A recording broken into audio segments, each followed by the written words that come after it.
Hello there guys, and welcome back to Reborn with Michael Watson.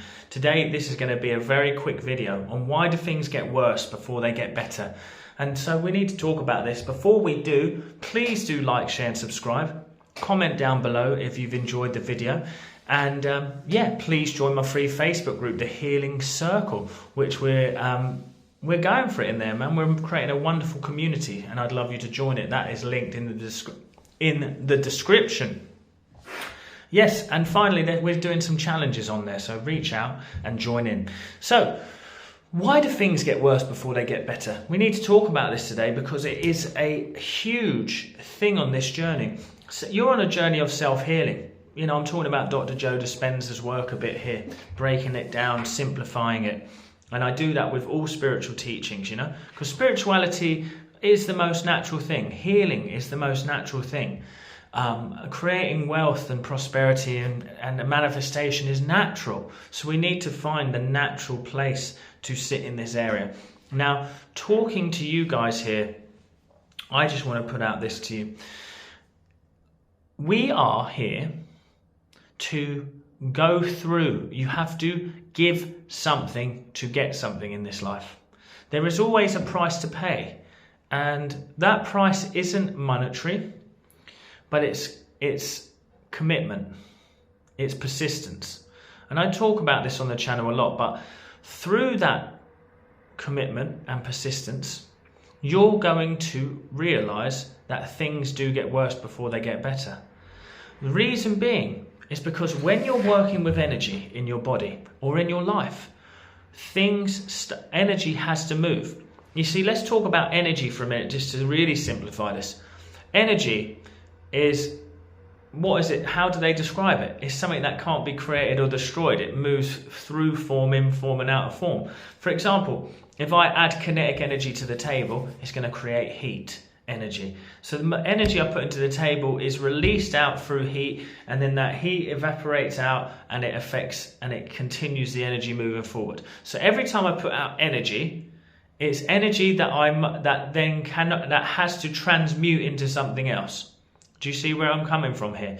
So if I eat food, I transmute the energy from that food into my bodily systems. I then release that energy through expenditure. You see? So when you have trapped energy in your body, or emotion as it's called, where all sort of sickness comes from, is just repressed energy and emotion.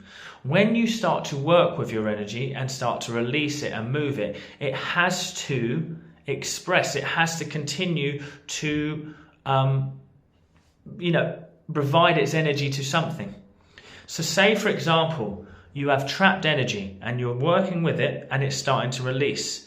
It has to then have an effect, just like me rubbing the table has an effect of creating heat, kinetic energy into heat energy. You releasing this stored energy, which has manifested into an illness, now has been released and moving. So your body now is reacting to that new energy, which in turn is releasing this toxic energy, let's call it. So the body is going to react to that toxic energy. So things are going to get worse for a bit. Now, a lot of people at this point start to lose faith and give up. They say, I can't do this anymore. I'm done. This is why it's happening. I'm done. I'm losing faith. I don't believe in this stuff. And they give up there and then. The only problem with that is that you have released some energy, but then you're starting to push it back down again as soon as you give up. So you will not change. You will not heal. You have to go through that level of uncomfort, that level where the body fights back. You've all heard Dr. Joe Dispenza talking about this. We talk about this in many ways. In the Bible, it talks about it. Neville Goddard, Joseph Murphy talk about it. It is the natural spiritual path to change and growth that you're going to have to, you're going to experience a time of uncomfortableness or challenge. You're going to be challenged on your spiritual growth. You see, the story of Jesus going into the wilderness for 40 days and 40 nights and been challenged by the devil, and then coming out the enlightened man who's ready to spread the word of God. This is the challenge. Your challenge is what you're going through. On a spiritual journey, you will have to face these challenges.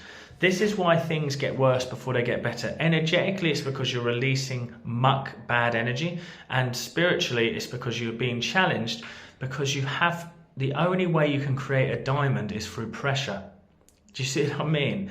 And then you're becoming the diamond, so you have to be put under a little bit of pressure. You have to be forced into a corner sometimes, and you need to then surrender and trust the process. If any of you are going through that challenge, just keep trusting the process, my friends, and you will get to the other side. Things have to. Not, obviously there's some people that are that maybe don't have that experience. So I don't want to forcibly put into your belief that you have to go through it, but you will. 99.9% of people do get challenged on their journey. Don't see it as a bad thing, see it as part of the energy moving, and actually as a positive thing that you're starting to make changes. That's why things are getting worse before they get better. Please like, share and subscribe. I'll see you on the next one. Short video for you today because I've got too many clients coming in, but I love that. I love helping people. If you want to work with me, reach out at michaelwatsoncoach.com. Take care.